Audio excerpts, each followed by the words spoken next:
చేస్తున్న పనుల వల్ల ఈ రాష్ట్ర ఇమేజ్ దెబ్బతినటం వల్ల ఈరోజు దావోస్లో పారిశ్రామికవేత్తలు ఒక్కటంటే ఒక్క రూపాయి కూడా మనకి ఎంఓఈ చేయకపోవడం చాలా బాధాకరం. ఎందుకంటే ఈరోజు వీళ్ళు దాదాపుగా ఈ స్పెషల్ ఫ్లైట్లు, కోట్లు, బూట్లు, సూట్లు కని వీళ్ళ ఖర్చులకే 20 కోట్ల పైగా అయింది. కనీసం ఆ దారి ఖర్చులకి అయిన డబ్బైనా ఎంఓఈలు చేసుకొచ్చారంటే సిగ్గుచేటు. మాటలేమో ఇంత చెప్తారు, కానీ పని చూస్తే జీరో. సో అందుకే అంటారు గొప్పలు చెప్పుకోవద్దయా తిప్పలు తప్పవని. కానీ చంద్రబాబు నాయుడు వినడు. ఈరోజు కేవలం తన కొడుకుని ప్రమోట్ చేసుకోవడానికే దావోస్కి వెళ్ళాడు. ఈ రాష్ట్రానికో రాష్ట్ర ప్రజలకో ముఖ్యంగా రాష్ట్ర యువతకో ఉపయోగపడే విధంగా ఏది చేయాలన్న ఆలోచన లేదు అనేది ఈ పర్యటనతో అందరికీ అర్థమైపోయింది. ఎందుకంటే అంత పెద్ద వేదిక మీద సీఎం చంద్రబాబు నాయుడు గారు మా రాష్ట్ర ఆర్థిక వ్యవస్థ చితికిపోయింది, చాలా పేద రాష్ట్రంగా మేము మిగిలిపోయాం అని అంత పెద్ద వేదిక మీద చెప్తే ఏ పారిశ్రామికవేత్త వచ్చి ఇన్వెస్ట్ చేస్తాడు? అసలు ఎందుకు అలాంటి మాటలు మాట్లాడాల్సి వస్తుందో నాకు అర్థం కావట్లేదు. ఎలక్షన్స్ ముందు కూడా దాదాపుగా 14 లక్షల కోట్ల అప్పు ఉందని చెప్పి అబద్ధాలు చెప్పటం, ప్రజల్ని కన్ఫ్యూజ్ చేయటం.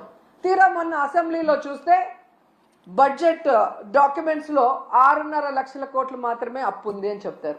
రాష్ట్రం విడిపోయాక నువ్వే కదా మొదట ముఖ్యమంత్రిగా 5 సంవత్సరాలు ఉన్నావు. నువ్వు ఎంత అప్పు చేసి దిగిపోయావు, 5 ఏళ్లలో మేము ఏం చేసామో చెప్పాలి కదా జనాలకి. కానీ బయట ఒకటి లోపల ఒకటి మాట్లాడటం.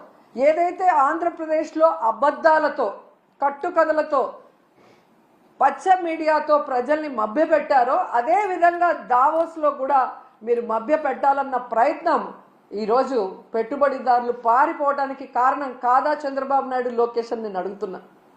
ముఖ్యంగా జగన్ గారు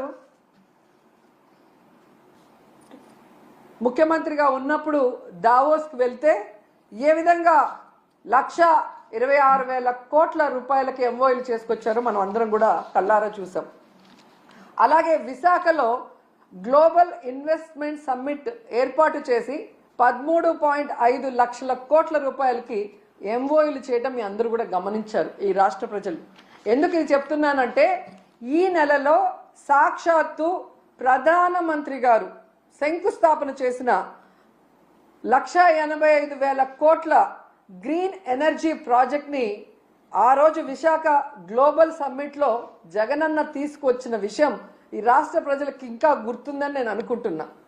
అలాగే ప్రధానమంత్రి గారు శంకుస్థాపన చేసిన బల్క్ డ్రగ్ ప్రాజెక్ట్ కూడా జగనన్న ముఖ్యమంత్రిగా ఉన్నప్పుడు ఇతర రాష్ట్రాలతో పోటీ పడి తీసుకొచ్చింది. దానికి భూమిని కూడా జగనన్నే తన హయాంలో కేటాయించింది నిజం కాదా అని అడుగుతున్నా. సో జగనన్న తీసుకొచ్చినవి మీ గొప్పతనంగా ప్రధానమంత్రి గారిని పిలిపించి మొన్న హడావిడి చేశారు తప్ప మీ పరిపాలన చూసి మిమ్మల్ని చూసి ఒక్క ప్రాజెక్ట్ అయినా, ఒక్క పారిశ్రామికవేత్త, ఒక్క పెట్టుబడి అయినా పెట్టాడని నేను అడుగుతున్నాను. జగనన్న విశాఖలో గ్లోబల్ ఇన్వెస్ట్మెంట్ సమ్మిట్ పెడితే అదాని వచ్చారు, అంబానీ వచ్చారు, జిందాల్ గారు వచ్చారు. అది జగనన్న క్రెడిబిలిటీ, ఆయన సుపరిపాలన, ఆయన పారదర్శకమైన పరిపాలన, ఆయన ఫ్రెండ్లీ నేచర్ పారిశ్రామికవేత్తలతో, అలాగే ఈజ్ ఆఫ్ డూయింగ్తో ఏ విధంగా పారిశ్రామికవేత్తలకి అందుబాటులోకి అన్ని తీసుకొచ్చారో అందుకే వాళ్ళందరూ రావటం జరిగింది. కానీ మీరు మీ హయాంలో ఒక్కరంటే ఒక్కరు రావటానికి భయపడుతున్నారు అంటే దానికి కారణం మీ అరాచక రెడ్ బుక్ పాలన కాదా అని నేను అడుగుతున్నాను. ఈరోజు ఇన్ని మాట్లాడి వెళ్ళిన మీకు ఉత్త చేతులతో తిరిగి రావడానికి సిగ్గు లేదా అని అడుగుతున్నాను. ఏ మొహం పెట్టుకొని ప్రజలకు ఏం చెప్పాలనుకుంటున్నారు? మీకేం కొత్త కాదులేండి. పక్క రాష్ట్రాల వాళ్ళు పెట్టుబడులతో వస్తే మీరు కట్టుకథలతో వస్తారు. ఎవరి మీద తోసేద్దామా, ఏం చెప్పి తప్పించుకుందామా అన్న కార్యక్రమం మీకు తెలిసినంత బాగా ఎవరికి తెలియదు. దీనికోసం కాదు మీకు ఓట్లేసింది, మీకు అధికారం ఇచ్చింది, మీకు పదవులు ఇచ్చింది. ఇప్పటికైనా ఈ రెడ్ బుక్ అరాచక పాలనని మానేసి ప్రజలకి మీరు ఏదైతే ప్రామిస్ చేశారో ఆ ప్రామిస్ని ఫుల్ఫిల్ చేస్తూ ఈ రాష్ట్ర పరువుని కాపాడమని చంద్రబాబు నాయుడుకి, లోకేష్కి, పవన్ కళ్యాణ్కి తెలియజేసుకుంటున్నాం. ఎందుకంటే పవన్ కళ్యాణ్ గారు ఏదో మత్తులో మాయలో ఉన్నారు, చంద్రబాబు నాయుడు మత్తు మాయలో. కనీసం దావోస్కి మిమ్మల్ని తీసుకెళ్ళలేదు అంటే మీరు వెళ్తే పెట్టుబడులు రావని మిమ్మల్ని తీసుకెళ్లేదా పవన్ కళ్యాణ్ గారు? లేదా గతంలో మీరు ఒక ఇంటర్వ్యూలో దావోస్కి వెళ్ళటం వేస్ట్, దానివల్ల రూపాయి ఉపయోగం లేదని మీరు ఇచ్చిన ఇంటర్వ్యూ వల్ల తీసుకెళ్ళలేదా? లేదా పవన్ కళ్యాణ్ వస్తే లోకేష్కి ఇంపార్టెన్స్ తగ్గిపోతుందని తీసుకెళ్ళలేదా? ఇది మాకు చెప్పకపోయినా పర్లేదు, కనీసం పవన్ కళ్యాణ్కి జనసేన కూలీలకి చెప్పాల్సిన అవసరం ఉందని కూడా ఈ సందర్భంగా తెలియజేసుకుంటున్నా. ఎందుకంటే అంత పెద్ద వేదిక మీద లోకేష్ సీఎం అయితే బాగుంటుంది, డిప్యూటీ సీఎం అయితే బాగుంటుందని ఎలా భజన చేశారో, ఆ భజన చూసి పారిశ్రామికవేత్తలు ఎలా అవాక్కయ్యారో కూడా అందరూ గమనించారు. సో చంద్రబాబు నాయుడు గారు, మీరు వచ్చి 7 నెలల కాలం అవుతుంది. ఈ రాష్ట్ర పరువు ప్రతిష్ట దిగజార్చే విధంగా మీరు పరిపాలిస్తున్న విషయాన్ని ఇప్పటికైనా గుర్తించండి.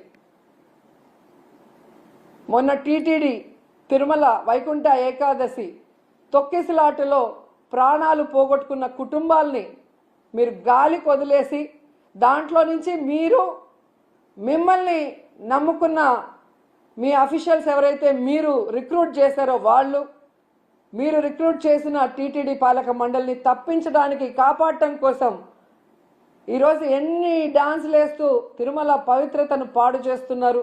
లడ్డూ విషయంలో ఎలా ఈ తిరుమల పవిత్రతను పాడు చేశారు. అలాగే మహిళల మీద ఇన్ని అఘాయిత్యాలు, ఇన్ని అత్యాచారాలు, హత్యలు జరుగుతుంటే కూడా మీరు దాన్ని ఎవరి మీద నెట్టాలి, ఏ పార్టీ మీద నెట్టాలన్న ప్రయత్నం చేస్తున్నారే తప్ప వాటికి అడ్డుకట్ట వేయకపోవటం ఈ రాష్ట్ర ప్రజలందరూ కూడా గమనిస్తున్నారు. ముఖ్యంగా పవన్ కళ్యాణ్ గారు లా అండ్ ఆర్డర్ ఫెయిల్యూర్ అయింది, హోమ్ మినిస్టర్ ఫెయిల్యూర్ అయ్యారని చెప్పి అంత చెప్పిన తర్వాత కూడా ఇంతవరకు మీరు లా అండ్ ఆర్డర్ మీద దృష్టి పెట్టలేదు అంటే ఈ రాష్ట్ర ఇమేజ్ ఎంత దిగజారిపోయిందో దావోస్ పర్యటనలో మీకు ఒక్క ఎంఓయూ కూడా అవ్వకపోవటం అనేది ఇప్పటికైనా తెలుసుకొని రాష్ట్ర ప్రతిష్టని, పరువుని పెంచే విధంగా మీరు పరిపాలిస్తారని ఆశిస్తున్నాం.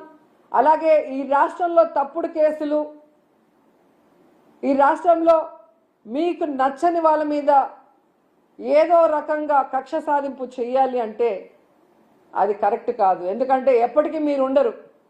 రాబోయే కాలంలో జగన్మోహన్ రెడ్డి గారు ఖచ్చితంగా ముఖ్యమంత్రి అవుతారు. ఎందుకంటే ఇప్పటికే ప్రజలు మీకు ఓటేసిన దానివల్ల వేసిన వాళ్ళు బాధపడుతున్నారు. ఈవీఎంల వల్ల మీరు గెలిచారనుకున్న వాళ్ళు మీరు దిగిపోవాలని ప్రార్థనలు చేస్తున్నారు. ఎందుకంటే మీ వల్ల పేదవాళ్ళకి ఉపయోగం లేదు, రాష్ట్రానికి ఉపయోగం లేదు, ఏ వర్గానికి కూడా ఉపయోగం లేదు. కాబట్టి ఇప్పటికైనా మీరు మీ సీనియారిటీని ఇచ్చిన మాట నిలబెట్టుకోవడంలో పెట్టండి. ఈ రాష్ట్రంలో పుట్టినందుకు, 4 సార్లు ముఖ్యమంత్రిని మిమ్మల్ని చేసినందుకు